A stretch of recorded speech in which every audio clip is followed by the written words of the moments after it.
ಸಂಸದ ಪ್ರಜ್ವಲ್ ರೇವಣ್ಣ ಅವರು 2 ಲಕ್ಷ ಲೀಡಲ್ಲಿ ಗೆಲ್ಲಲಿದ್ದಾರೆ ಎಂದು ನಾನು ನೀಡಿರುವ ಹೇಳಿಕೆ 2019ರ ಚುನಾವಣೆ ಸಂದರ್ಭದ್ದು ಈಗಿನದಲ್ಲ ಎಂದು ಮಾಜಿ ಎಂಎಲ್ಸಿ ಎಂಎ ಗೋಪಾಲಸ್ವಾಮಿ ಸ್ಪಷ್ಟಪಡಿಸಿದರು.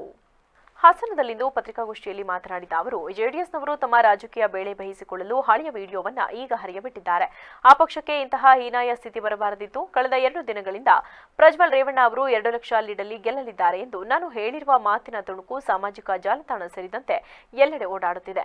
ಜೆಡಿಎಸ್ನ ಕೆಲವರು ಸ್ಟೇಟಸ್ ಹಾಕಿಕೊಂಡಿದ್ದಾರೆ. ಇನ್ನು ಕೆಲವರು ನೀನು ಯಾವಾಗ ಈ ಹೇಳಿಕೆ ನೀಡಿದೆ? ಚುನಾವಣೆ ವೇಳೆ ಜೆಡಿಎಸ್ನವರಿಗೆ ಇದು ಅವಶ್ಯಕತೆ ಇತ್ತಾ? 2019ರಲ್ಲಿ ಜೆಡಿಎಸ್ ಕಾಂಗ್ರೆಸ್ ಮೈತ್ರಿ ಆಗಿದ್ದ ವೇಳೆ ಈ ಹೇಳಿಕೆ ಕೊಟ್ಟಿದ್ದು ನಿಜ.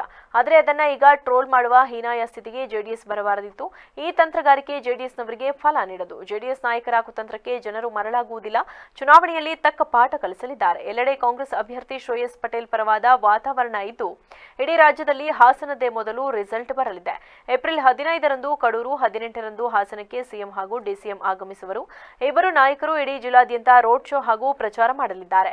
ಈಗಾಗಲೇ ಜಿಲ್ಲಾದ್ಯಂತ ಕಾಂಗ್ರೆಸ್ ಪರವಾದ ಅಲೆ ಇದೆ. ನಾವೆಲ್ಲರೂ ಒಟ್ಟಾಗಿ ಕೆಲಸ ಮಾಡುತ್ತಿದ್ದೇವೆ.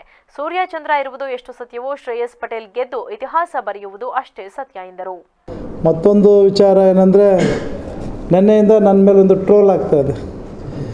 ಮಾನ್ಯ ಲೋಕಸಭಾ ಸದಸ್ಯರಾದ ಪ್ರಜ್ವಲ್ ರೇವಣ್ಣ ಅವರು 2 ಲಕ್ಷ ಲೀಡಲ್ಲಿ ಅತಿ ಹೆಚ್ಚು ಗೆಲ್ತಾರೆ ಅಂತ, ಪಕ್ಕದಲ್ಲಿ ನಮ್ಮ ಸ್ನೇಹಿತರು 3 ಲಕ್ಷ ಅಂತ ಇರೋದು ದೊಡ್ಡ ತಮಾಷೆಗೆ. ನಮಗೆ ನಮ್ಮ ಪಕ್ಷದಕ್ಕಿಂತ JDS ಯಾವಾಗ ಬಂದೋಣ, ಯಾವಾಗ ಸಪೋರ್ಟ್ ಮಾಡಿದೆ ಅಂತ ಅವರವರ ಸ್ಟೇಟಸ್ಗೆ ಹಾಕೊಂಡ್ಬಿಟ್ಟಿದ್ದಾರೆ.